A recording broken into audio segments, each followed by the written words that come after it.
Students. तो हम continue करते हैं हमारा chapter number 4 organization of data. Last video lecture में हमने टाइप्स ऑफ स्टैटिस्टिकल सीरीज के बारे में डिस्कस किया था, जिसमें से एक सीरीज को हमने डिस्कस किया था इंडिविजुअल सीरीज को। बहुत ही इजी सा टॉपिक था। इंडिविजुअल सीरीज क्या होती है, जिसमें हर एक पर्सन का जो इंफॉर्मेशन है या डेटा है अलग से डिफाइन किया होता है, या हर एक पर्सन के बारे में अलग से इंफॉर्मेशन दी जाती है। तो आज हम डिस्कस करते हैं फ्रीक्वेंसी सीरीज। इसके दो पार्ट्स होते हैं, डिस्क्रीट सीरीज या फिर जिसे फ्रीक्वेंसी एरे भी बोलते हैं। सेकेंड है फ्रीक्वेंसी डिस्ट्रीब्यूशन सीरीज, जिसे सीरीज विद क्लास इंटरवल्स भी बोलते हैं।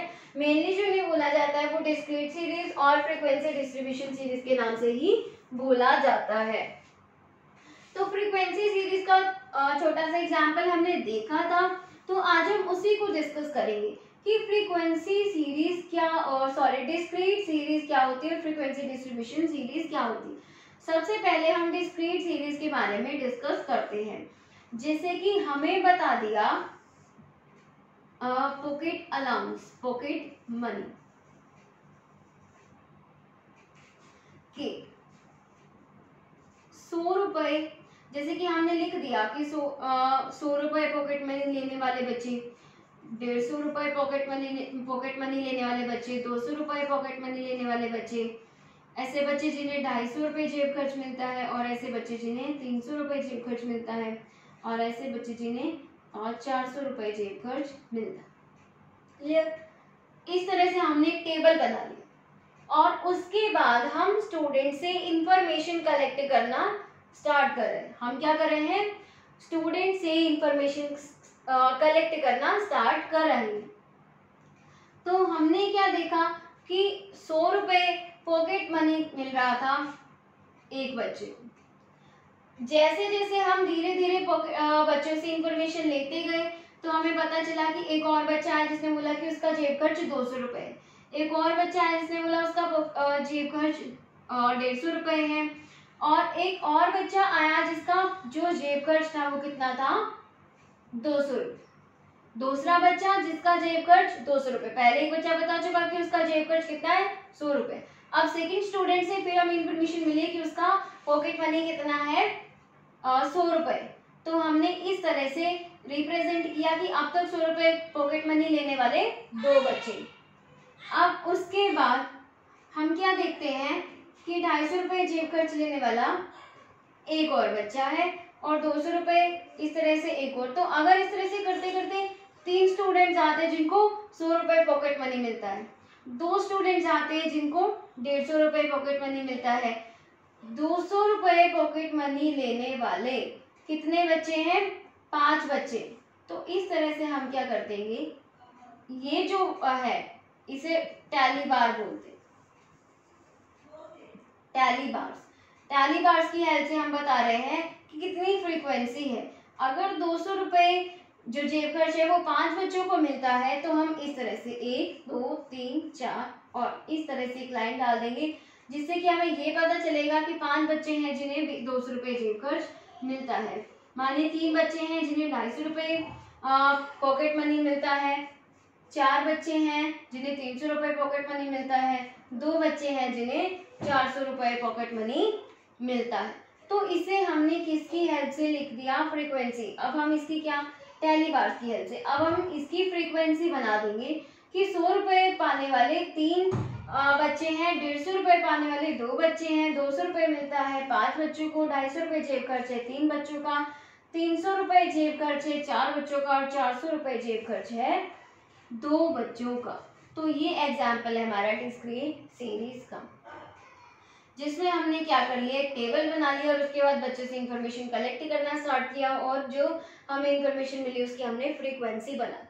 फ्रीक्वेंसी का मतलब समझ रहे हैं, यहाँ पर फ्रीक्वेंसी क्या है, बार बार लगातार होने वाले चीज को दर्शाती है। जैसे कि एक बच्चे को 100 रुपये मिला, 2 को दूसरा बच्चा भी ऐसा है जिसको 100 रुपये मिले, तीसरा बच्चे भी ऐसा है जिसको 100 रुपये, यानी कि कितने बच्चों को बार बार 100 रुपये मिलते हैं, 3 बच्चों को, यानी कि 3 बच्चे लगातार ऐसे जिनको 100 रुपीज ऐसा पॉकेट मनी मिलते हैं। तो फ्रीक्वेंसी शो करती है कि कितनी बार रेपिटेंस होती है। क्लियर? इस तरह से ये जो टेबल बनाया गया इसको हम डिस्क्रीट सीरीज बोलते हैं। आपको एग्जाम्स में ये आ जाता है कि डिस्क्रीट सीरीज को एक्सप्लेन करें तो आपको डिस्क्रीट सीरीज का मतलब बताना है कि इसमें जो हम अपने डाटा को रिप्रेजेंट करेंगे वो फ्रीक्वेंसी की हेल्प से करेंगे, टैली बार्स की हेल्प से करेंगे और इस तरह से एक टेबल बनाकर दिखा देना है। तो ये हो जाएगा आपका डिस्क्रीट सीरीज का एक्सप्लेनेशन। डिस्क्रीट सीरीज की जिसमें हमने क्या किया, फ्रीक्वेंसी की हेल्प से अपने डाटा को शो किया। अब इसके बाद है frequency distribution series. Frequency distribution series में हम क्या करते हैं, क्लास इंटरवल्स ले लेते हैं। क्या करते हैं हम, क्लास इंटरवल्स ले लेते हैं। इंटरवल्स कहते हैं गैप को। अब जैसे कि हम क्या लिख दें कि 100 से 200 रुपए पाने वाले 100 से 200 रुपए जेब खर्च पाने वाले बच्चे कितने होंगे, 200 से 300 रुपए जेब खर्च पाने वाले, 300 से 400 रुपए जेब खर्च पाने वाले बच्चे और 400 से 500 रुपए जेब खर्च पाने वाले बच्चे। उसके बाद फिर वही टैली बार्स में हम इसे शो करेंगे। जैसे कि अगर दो बच्चे हैं जिन्हें 100 से 200 रुपए के बीच मिलता है, 2 से 300 रुपए के बीच मिलता है, 3 बच्चे हैं, ये 4 बच्चे हैं और ये लगा लीजिए 5 बच्चे। तो इस तरह से अगर सोचिए 6 बच्चे हों तो हम इस तरह से, और 7 बच्चे हों तो इस तरह से, 5 बच्चे 6 बच्चे हैं तो इस तरह से। तो इस तरह से हम टैली बार्स का कंसेप्ट आप करके आए हैं, बहुत ज़्यादा डीपली बताने की जरूरत नहीं है, टैली बार्स आप करके आए हैं। बस बताने वाला इसमें ये है कि इसमें हम इंटरवल्स ले लेते हैं। अब जैसे कि इसमें जो हमने इस तरह से बना लिया टेबल, अब क्या पता किसी बच्चे को जेब खर्च मिलता हो 225 रुपए, तो हमें अपनी टेबल में एडजस्टमेंट करना पड़ेगा और अगर किसी बच्चे को मिलता हो 175 रुपए, तो इस तरह से क्या होगा कि हमारा टेबल बहुत लंबा चला जाएगा। किसी बच्चे को मिलते हैं 100 रुपए, किसी बच्चे को 110 रुपए मिलते हैं, किसी बच्चे को 120 मिल रहे, 130 मिल रहे, तो हमारा टेबल बहुत ही ज्यादा लंबा चला जाएगा। इसके लिए हमने क्या कर दिया, इस तरह से इंटरवल्स बना लिए कि दो बच्चे ऐसे हैं जिनको 100 से 200 रुपए के बीच में जेब खर्च मिलता है।